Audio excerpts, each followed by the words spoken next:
Hello, Exiles. Long time no see. As promised, I am here before the new year with something of a build guide for your Path of Exile 2 enjoyment. This is a very common concept right now. You stack strength, or at least you stack stats. In this case, I am stacking strength. I have 754 on the character currently. This gives me a whopping 6.4k or 6.3k life total, which is a lot. It's not as much as what some energy shield characters can get going, but most of those rely on Grim Harvest to kind of overcap, while in general play, this is 6.3k all the time, which is kind of nice. So let's talk about price, because honestly, if there's one thing that makes me want to brag about this build a little bit, it's the price tag. I have some decent gear, don't get me wrong, but I would say honestly, this is 5 to 6 divines. Maybe 7, maybe 8 if I include like some embellishments in my gem situation, but we're under 10 divines with a build that will at least farm some things well and generally map pretty well.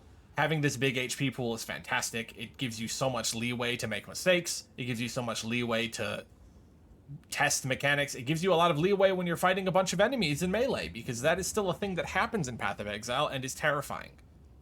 Star of the build, of course, Pillar of the Caged God. When you have 750 strength like I do, this gives me 1500% increased weapon damage. That's a big number. Of course, the weapon has terrible base damage, so we kind of get around that by, well, first of all, a couple runes, a corruption, that helps a lot, qualitying it beforehand, of course, and then jewelry. Nice Ella rolls here, not the lightning, that could be a lot better. We've got a couple more here, and we've got some more on our gloves. These kind of create the base of damage that we are scaling with our general weapon damage, and it puts us in a pretty good spot. The tooltips read, well, where are we at? Tempest Flurry. This is 6 linked, but one of them's life tap, so that's not contributing to the damage. Normal strikes, 44k. Third strike, which is like 3 strikes, 28, and then 61k here. And that is without charge staff active, which will add another 5 to 100 like base lightning damage to our attacks, which is a lot. And then also charged staff itself adds a shockwave to every attack, which ups the DPS dramatically, and that on top of it does not include what happens when you put the bell down. So basically, Tempest Flurry does pretty decent damage, and then you have charge staff on, and you have the bell down, and it actually basically is doing, I don't even know. It feels like 10 times what the tooltip implies. It's a tremendous amount. Rares melt like instantly, and I've found, at least farming Sanctum, I'm able to get to the final boss and light him up like a Christmas tree. He is nothing to this build, unless I have really bad relics, and even then I still get through it fine. The skill tree for this build is silly, as you would expect of a stat stacker. We take a lot of stats, and we take things that are worth it on the way alongside stats, but what really matters is stats. This is kind of a late game version of the build. Normally we actually go down the middle, we rush Polymathy, and then we run over here, and we get our power charge support, our quarterstaff nodes, some of this stuff. I have a nice time loss jewel here that I found myself. It's hitting the notables and giving me some more rage generation. I think I have like 4 or 5 rage gen on hit through no supports. We have some electrocute bonuses, and then electrocution to make it so it also kind of works like a second shock. And then we grab these crit nodes because they come with stats, which is very useful. They give us a lot of decent crit to kind of help scale that aspect of our damage as well. I took this as kind of attack speed, but also movement speed and cast speed for that matter. A little bit of general Ellie Pen. Physical damage prevented recouped his life, because we are armor based, as funny as that is. And of course, 5% increased strength. This node right here is actually very nice, because the increased stun buildup is very felt, and the increased stun threshold with this much life is also very felt. Over here we have some max res. This gives us 78% all elemental. I could go to 79 with a few more levels this way. And just some good strength over here. Efficient nodes. And I guess this is rather good crit protection when you're doing general mapping. I won't lie. You feel this node. Outside of that, the most recent development to the build, personally for me, was I picked up a couple of int nodes because I wanted to wear this new Morior Invictus. This body armor is the most expensive item in the build. It was 3 divs, plus some Exalted Orbs for the cores. And this kind of gives us a pseudo resistance fix. This isn't the version that increases max res, or not max res, that increases your elemental res, because that one's incredibly expensive. So I went with the next best thing, which is attributes and life. So basically it's 5% additional fizz reduction for the corruption, which is amazing. I feel like this probably should have been priced much higher. 20% to all elemental res from the cores, a decent base of armor. Well, not really decent, but decent enough to be noticed. 20% strength, 20% maximum life. Very nice. Outside of that, our gear generally, we're just trying to get strength and resistances on pretty much everything. I wish my belt was not an armor base. I wish this was like life recovery rate for flasks or passive charge generation, reduced charges used. Any of those would have been nice. Currently, we are allocating viciousness. This is not the best choice by far, but it is 12% attack speed, which I like. I like that a lot. And actually, with 20% grace, it's 12 dexterity now, so it might be contributing a bit more than that. And we do get enough dexterity to get our attack speed to like a comfortable point. Lastly, on our skill tree, we start out by grabbing adaptive capability, which kind of lets us do anything we want with our gems, basing it solely on our strength. We get enhanced effectiveness, which doubles the benefit of strength. This is why we have so much life, because each point of strength normally gives 2 life. This is like the only way to get life in Path of Exile 2. With this, it gives 4. 750 times 4 is 3,000. It's a very large part of why our life total is this high.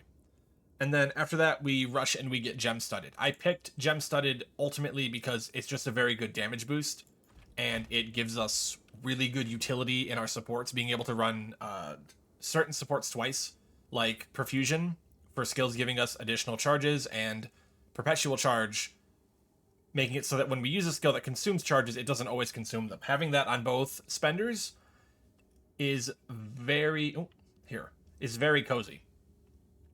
Outside of that, for reservation, we have Herald of Thunder. Herald of Thunder, honestly, I could even probably consider cutting. I won't, because it's very convenient. It synergizes very well with Killing Palm at the start of a map. You kill one enemy, you get a shock proc. Killing Palm now triggers this, and will generally give you your first couple charges very quickly. And that's like the jankiest part of the build, is if you run out of charges. So we have to kind of make that work. Outside of that, Charge Staff has incredible uptime because of Reaper's Invocation, which I don't know that I've seen anyone else do this. I haven't exactly looked at what other people are doing. I just wanted to figure the game out myself, find something that works for relatively cheap, because playing the game on a budget always seems to be something I like to do. And this was just the most incredible quality of life bonus you could ever imagine. What it does is it builds up energy, and then you press the button, so E for me right here, and it will cast the link spells a number of times based on the energy. In this case, it will cast Profane Ritual, which will target corpses, and after the duration ends, I will get a power charge from each corpse. Or maybe 2. There's a 50% chance. I get 1.5 power charges per corpse. And then a little bit of energy gain, and this just makes it so that I kind of have power charge on kill. There's like a component to it where I need to do something, but charge on kill is kind of a stat we don't really have right now. It's very, very nice to have that. After that, Falling Thunder is like our other big charge spender. I went with this one because it's better for AoE situations. If you're in a big breach and there's a ton of enemies, this is the best feeling skill in the game. Well, maybe not the best feeling skill in the game, but it's the best feeling skill for the build. In that situation where you really need to be maximizing your kills, I did try Flicker Strike, and it was definitely much sexier. It was incredibly fun, but it would also get me into situations that would kill me, and sometimes it did a bad job clearing. So I kind of moved away from it. Yeah, I kind of moved away from it. Our actual primary rotation, though, mostly we're just running around with Tempest Flurry. We do a few swings. If we have Charge Staff up, it's projecting a wave, which gives us some range. It adds a lot more damage, and that wave itself actually can't shock. We've changed it so that it electrocutes, and that gives us a ton of extra survivability in maps when we're just dealing with big crowds where a lot of enemies will get tapped once and they'll just start shaking. You know, they'll have the electrocution effect, and it's kind of like having freeze in your lightning build. And I highly recommend this. If you're playing any monk build, I feel like this is a pretty good idea to do, if you just want to add some survivability and give yourself some room to survive. As far as getting around is concerned, Siphoning Strike kind of takes care of that. This is primarily, I want to say, from the developer intent to like consume a shock on an enemy and give you a power charge, and that is how we keep our charges up during a boss fight, so we can keep Charge Staff up if it's a longer one. Generally speaking, if you have charges going into a fight, you're not going to need to use this because you're going to blow the boss up right away. But longer fights, proper pinnacle bosses, this might be something you keep up on a little bit. Like at the end of your rotation, you do your whole thing, and then you eat the shock off them and refresh your Charge Staff buff. Mostly, though, we use Siphoning Strike to just, like, zip to a target. It makes mapping much cleaner. Honestly, Siphoning Strike is so good that it's, like, the reason I don't miss Flicker Strike. Flicker Strike has a few usage points because it teleports you, so you can, like, jump gaps to enemies and stuff. But Siphoning Strike is great because, I don't need a power charge. It's incredibly quick off the gun. There's no attack speed penalty, which most skills do have. It just takes you to the enemy right away. So this is like incredibly highly recommended. I've got some basic stuff in it, just because it doesn't it doesn't really need any of this on it. If I'm being entirely honest, the DPS it shows is actually quite high, but I haven't really. I mean, it'll kill stuff. Like, it'll kill the first enemy I dash to. But yeah, it's mostly just for keeping the mapping flow good. When you're actually doing single target, there's a little bit of a rotation. You open with Hand of Chayula, which will apply Voltaic Mark and Conductivity. And that helps. But to be perfectly honest, we do so much fire and cold damage, you're not getting the most out of these things. But the chance to shock is very good for keeping up power charges, and the lion's share of our damage, especially with Chart Staff up, because this is not accounting for that, is lightning. So that's what we go with. You hit them with that, you hit them a few times with Tempest Flurry, and then you Infernal Cry. And this was something I only started doing just recently, and it's very, very powerful. It gives your empowered attack a bunch of added damage, and you do that right before dropping your bell. And I haven't been able to figure out if it affects just the impact or all the shockwaves, but it sure feels like it's affecting all the shockwaves of hitting the bell.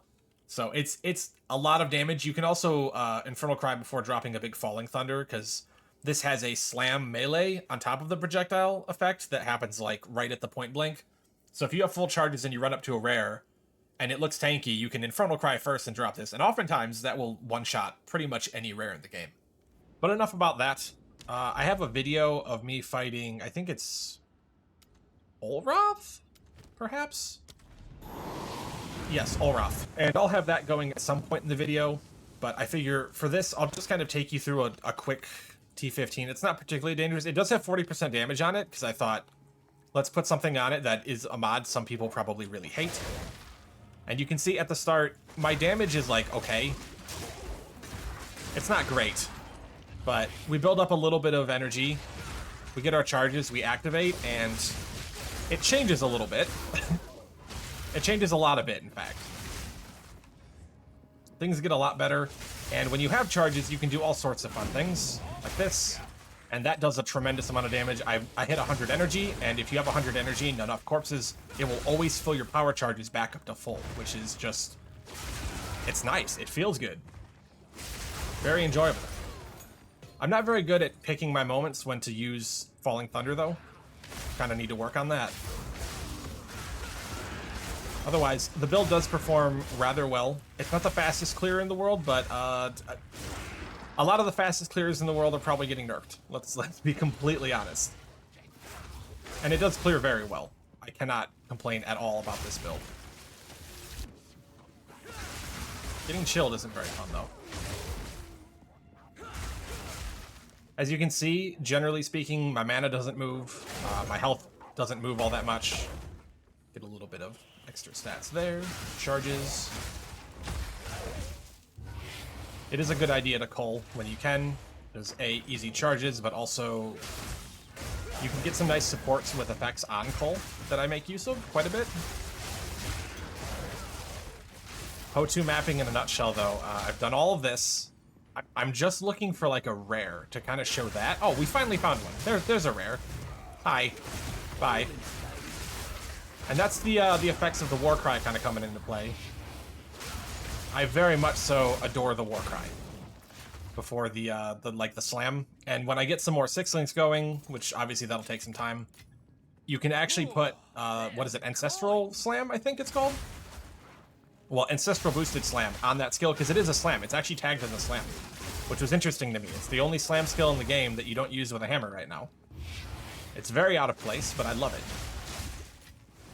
I'd like to find a rare so I could just rush him down with my auto attacks, or not my auto attacks, but Tempest Flurry. Which you'll notice Tempest Flurry doesn't really do anything to my mana pool because it's got life tap on it. And that makes things very cozy. Here we go. I think he's even got some resistance on him. And he's dead. Pretty good. Especially for a build that wasn't that expensive, you know? And that's really what I want to sell here to people who are playing the game, where they're like, man, I just can't find a build to get me there. This build will get you there, and it won't be that expensive either. It farmed all of its own stuff. The only thing I had to buy for it was Pillar of the Caged God. And I guess, actually, there's a pair of unique gloves you can get. I believe it's called... It's a word I can't say, now that I've thought of it. But they're a low-level ringmail gloves base. I'll have it pulled up on the screen some here in editing. It basically makes it so that you can use your melee skills with strength, and you can use it at level 6. And the reason that's good, obviously, is you don't have your Ascendancy here with adaptive capability to, like, satisfy your highest attribute stuff with strength. And that will kind of let you do it early until you get to it. You'll use it until your first trial, and everything will be great. The build levels incredibly smoothly because you're just stacking life on top of life on top of life early on. And you're basically using a base breaker equivalent in Act 1. It is that much damage, especially if you can get one with an elemental corruption that early. It's just comically overpowered for that sort of content. It absolutely demolished the campaign. By the end of the first playthrough, like when you start Cruel, you will probably have 2,000 life. I have a level 80 Ranger that was Quarterstaves that I did before this character. She was probably the inspiration for this, honestly. I was just so sick of not having any raw HP. She had like 2,000 life at level 80 total. It's absurd. It's comical. She also didn't have any max res, or honestly, at this point, not even close to this much damage.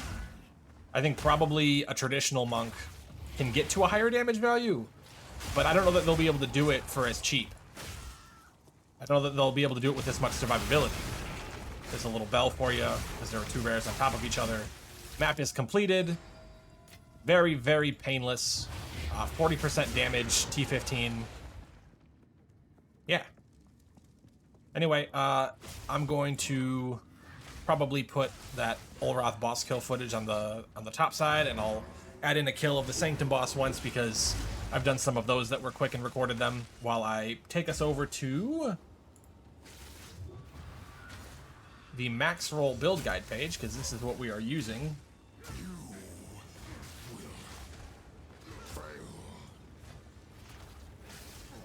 Let me set this. Technical difficulties. There we are. The max roll build guide page. This will be linked in the description. It has generally all the information you need. The passive tree has kind of an early, mid, late setup to show you how to get all of your passives allocated. And actually, I need to set this up. You're seeing it live. This is how the sausage is made, everyone. Okay. Your passive tree setup. It doesn't have jewels in it, but it tells you what to do in the jewels. I have a very long write-up here that kind of goes over everything, why we do things, what you should be doing, how to do them. I don't have a recommended Atlas tree because that felt kind of silly. And it has my gear that I'm currently using kind of directly pasted in here to give you an idea of what to go for. And it also has just kind of, it has both Falling Thunder and Flicker Strike in here because I want people to know if they stumble upon this that you can go either or. It is entirely up to you. Flicker Strike might actually be a lot better now because I haven't used it since I got a lot tankier and higher damage.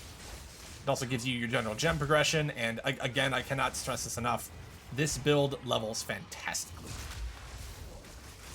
Anyway, I hope the build survives the nerf storm coming, because we know there's one coming. There should also be a buff storm, though, and considering this is an armor-based build, I would hope that that would help quite a bit. Offset some things. A lot of what makes the kind of triple stat version of this build so strong is Hand of Wisdom and Action, which we don't care about, because we're not stacking intel.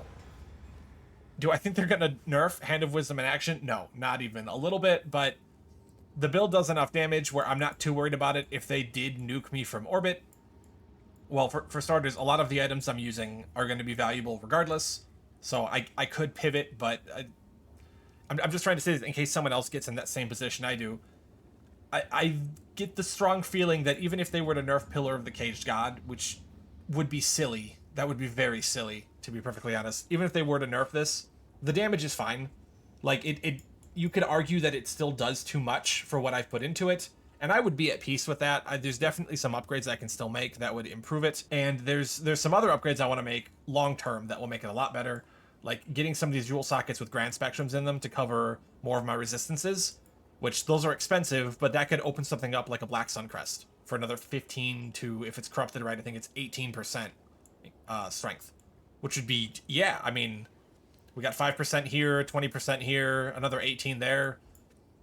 There's a lot of room for this to get stronger, and it will stay tanky, and I think if they do come out with a big balance update, it's probably going to get a lot tankier. I would expect that the defenses on the south side of the tree are going to get improved, and that could give us just general opportunities to scale our damage better, because we might not need all that we have currently, and we could go somewhere else. As a final note, one thing this build does that I feel might be a little different is we actually, and this was something I kind of did recently when I switched to using Life Tap in my primary link, we actually use a lot of regen.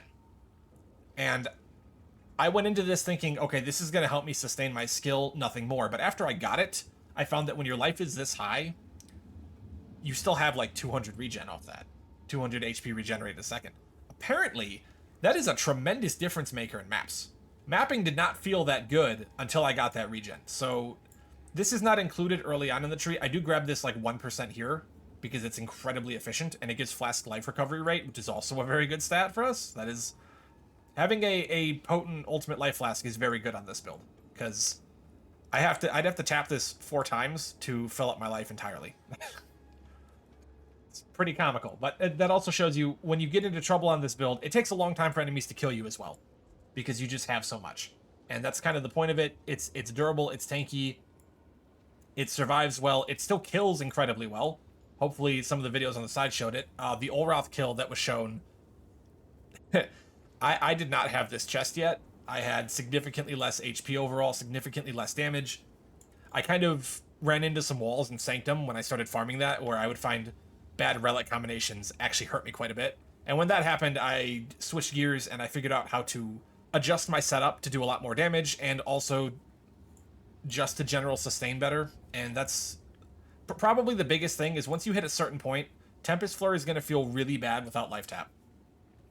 And I think that's kind of a common issue if you're not playing Mind Over Matter, that mana is a pain in this game. This build does not have that, which is another big plus to it for me. I'm probably going to actually put in the time to upgrade the gem level on this skill, because I think currently I only have it at 17, and I'm afraid to level it up. Sorry to criticize you in my build guide video, GGG. I'm afraid to level it up because I can't bring it back down. So if the cost becomes prohibitive at this point, or if it becomes prohibitive because I upgrade it, which I think the base goes up quite a bit these last few levels, that would be a problem. Currently it's 57 life a use, and I pushed the button. It's 57 life a use, and if you see me just kind of swinging in my hideout, my health does not really move.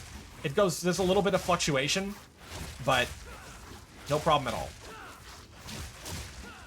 And that's a huge peace of mind. I know probably for a lot of people who are like, wow, my character is really strong, but in a longer fight, if you run out of mana flasks, it's a special kind of death. A very painful, abrupt, you don't die instantly, but your chances of winning go to 0 type situation, unless you have some sort of passive charge generation, which I don't yet, and that's part of what led me here, but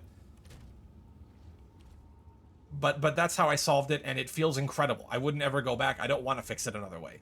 I really don't, unless I can do it in a way, I don't even know. I don't want to fix it. That's really what I need to say. So anyway, if you try the build, I hope you enjoy it. If you don't try it, I hope you learn something maybe from watching the build guide.